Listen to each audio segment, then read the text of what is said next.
এই আইডিয়াটা বাই করলাম দিয়ে 5 মিনিটের জন্য মোবাইল দেখতে গেছিলাম আর নাস্তা বানাইতে পারবে না। 3টা আনারস নিয়ে আসছে, অনেক বড় বড়। কি রান্না করে দেখি কেমন হয়। কত নরম না।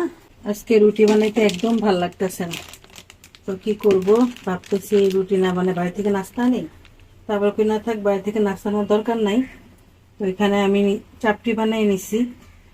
এটা ঝাল তারপরে মিষ্টি সব মিলাই এই চাপটিটা হয়, আর খাইতে অনেক ভাল লাগে। আর সাথে একটু বনগুলো নিয়ে নিছি, এগুলো হচ্ছে ক্রিম বল। তো এই টুপিটা কি দিয়ে চাইতেছি আজকে নাস্তাটা সারাই ফেলতে।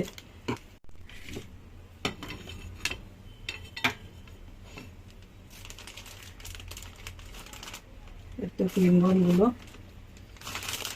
বল গুলো খাইতে অনেক ভালো লাগে, অনেক অনেক। এমনিতেই খেয়ে ফেলা যায়। হ্যাঁ, এটার ভিতরটা আমি একটু দেখাই। এই যে মাশাআল্লাহ, অনেক ক্রিম দিয়ে দেয়, আরো আগে বেশি দিত। এখান থেকে কিন্তু বাইয়ে বাইয়ে পড়তো, আগে আগে যেরকম ক্রিম দিত, কিন্তু এখন একটু কমে ফেলছে। তো এখন আমরা 4 জনে নাস্তা করব, 4 জনের জন্য 4টা নিয়ে নিছি।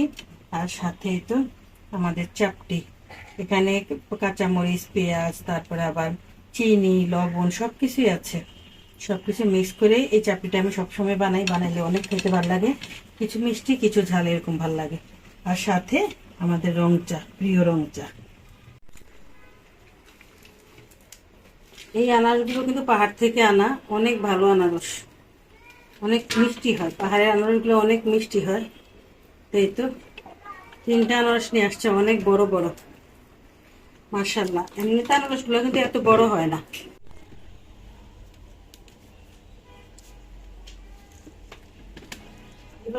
এভাবে করলে ডব আসে না, আসে না, কথা আসে না।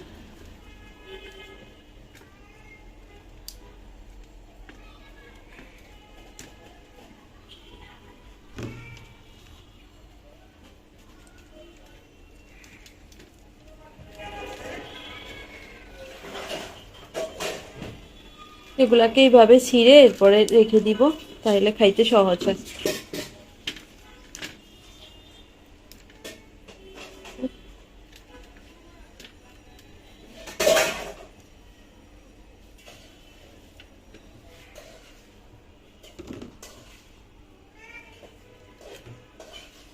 কি রে?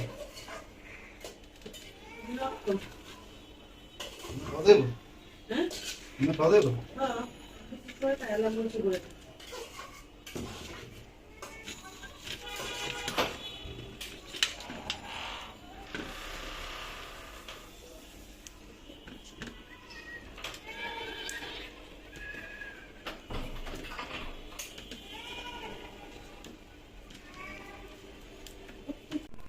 এখানে এরকম ঝুড়িতে সবগুলা ছিঁড়ে এরপর ফ্রিজে রেখে দিতে হবে।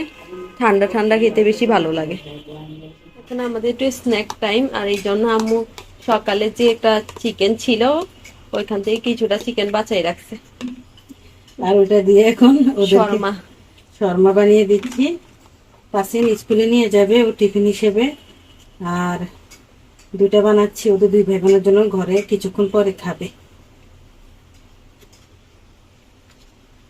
শসা দিয়ে বাস সুন্দর করে বানিয়ে নিয়েছি।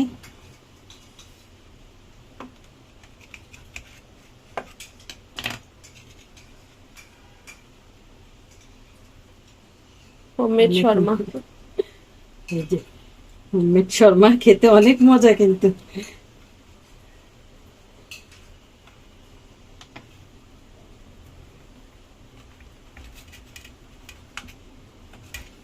সবসময় বাচ্চাদেরকে টিফিন হিসেবে হোমমেডটাই দেওয়া আসলে উচিত। তো বানিয়ে ফেলেছি, মাশাআল্লাহ। আজকে তোমার টিফিন ভালোই চলবে।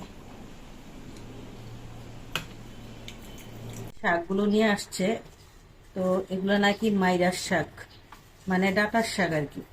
তো এই ডাঁটার শাকগুলা খুব মোটা মোটা, তবে এই ডাঁটার শাকগুলো কিন্তু আমাদের দেশি ডাঁটার শাক না, এটা নাকি পাহাড়ি ডাঁটার শাক। দেশি রান্না করি নাই, আজকে আমি বের করছি যে দেখি কাইটা ওইটা ঠিক করব। তো সত্যি বলতে এই ডাঁটার শাকগুলা, এই ডাঁটাগুলো আমি কখনো খাই নাই। দেখি রান্না করলে কেমন হয়, তবে এখন ঠিকঠাক করে রাখি, মানে শাকগুলো কি খাওয়া যায় কিনা তাও জানি না। তো আমার মনে হয় শাকগুলো খাওয়া যায়, কারণ অনেকটাই নরম নরম। কখনো এইভাবে আমি এই পাহাড়ের এরকম মায়ার শাক কখনো খাই নাই। তো যাই হোক, তারপরে দেখতে অনেক মোটা মোটা লাগতেছে, আর এগুলো কি নরম, একদম নরম।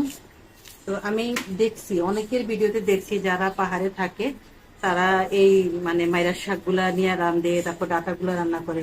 ডাঁটাগুলো নরম, এই যে একটা ভাঙি কত নরম না। তো দেখি রান্না করে দেখি কেমন হয়। মাছ দিয়ে রান্না করলে নাকি খুব মজা। রেখে দিচ্ছি কারণ বাছাবাছি হয়ে গেছে, তো এখন দেখতে দেখো, কারণ এগুলো আমি কালকে রান্না করব। আজকে একটু বাইকটা সুন্দর করে গুছিয়ে রাখলাম। অল্প কয়েকটা শাক হয়েছে, এই শাকগুলোকে ভাজি করব। কারণ মাইয়ার শাক আমার কাছে খুবই ভালো লাগে, খুব মজা লাগে খেতে। আর বেশিরভাগই ভালো না, মানে বড় গাছ তো, তো এই জন্য পোকাই, সেগুলো নর্মাল ফ্রিজে ঢুকিয়ে রাখবো। কালকে রাতে যে বার্গারগুলো আনছিল আব্বু, ওগুলো আম্মু আমাদেরকে আছে বিকালে খাইতে দিচ্ছে, কারণ পুরা দিন আম্মু বলেন দেয় নাই। অনেকবার চেষ্টা করছি আম্মুর থেকে নিয়ে খাওয়ার জন্য, আমি বলছে বিকালের নাস্তা হিসেবে দিবে, আম্মু নাকি আজকে বিকালের নাস্তা বানাইতে পারবে না। তো যাই হোক, এখন তো অনেক ঠান্ডা হয়ে আছে ফ্রিজে রাখার কারণে, এখন এগুলাকে গরম করার ব্যবস্থা করতেছি। মাইক্রোওভেন থাকলে আরো তাড়াতাড়ি গরম হয়ে যেত। ব্যবস্থা পালাই দিই না, হম, তারপর গরম করি। দেখি এটাতে কি আছে একটু দেখি। এটার ভিতরে কাবাব কাবাব আর চিজ আছে। এভাবে হালকা ডিম ইয়াতে দিই, এরপরে আমরা বল দিয়ে ঢাকা দিয়ে দিই, আস্তে আস্তে গরম হয়ে যাবে।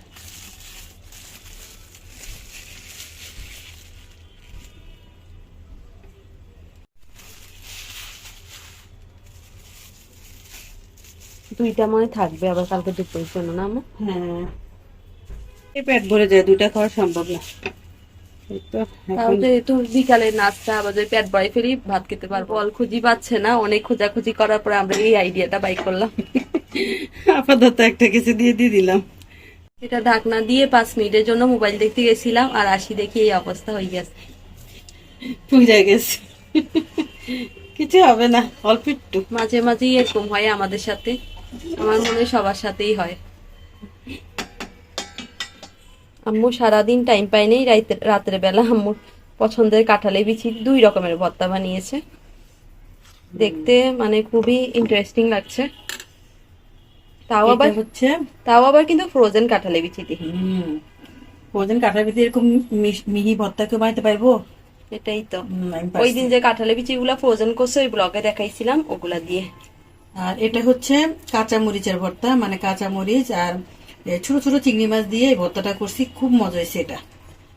আর এটা হচ্ছে শুকনা মরিচের ভর্তা, শুধু কাঁঠালের বিচি, পেঁয়াজ, কাঁচা মরিচ, পেঁয়াজ দিয়েই করছি, আর একটু রসুন আর একটু ধনিয়া পাতা। এগুলো আম্মু 1-2 সপ্তাহ রেখে খাবে। আমাকে এটা ভর্তা অনেক মজা হয়েছে, কি বলবো, আমি চিংড়িটা এত দিয়ে খাবো। মজা। আমি সাথে সাথে পিছুনিতে ভাত লই বসে গেছি। আমার কাছে এটা বেশি ভালো লাগছে। আর এটা হচ্ছে তিশার পছন্দের ভর্তা, চিংড়ি মাছ দিয়া।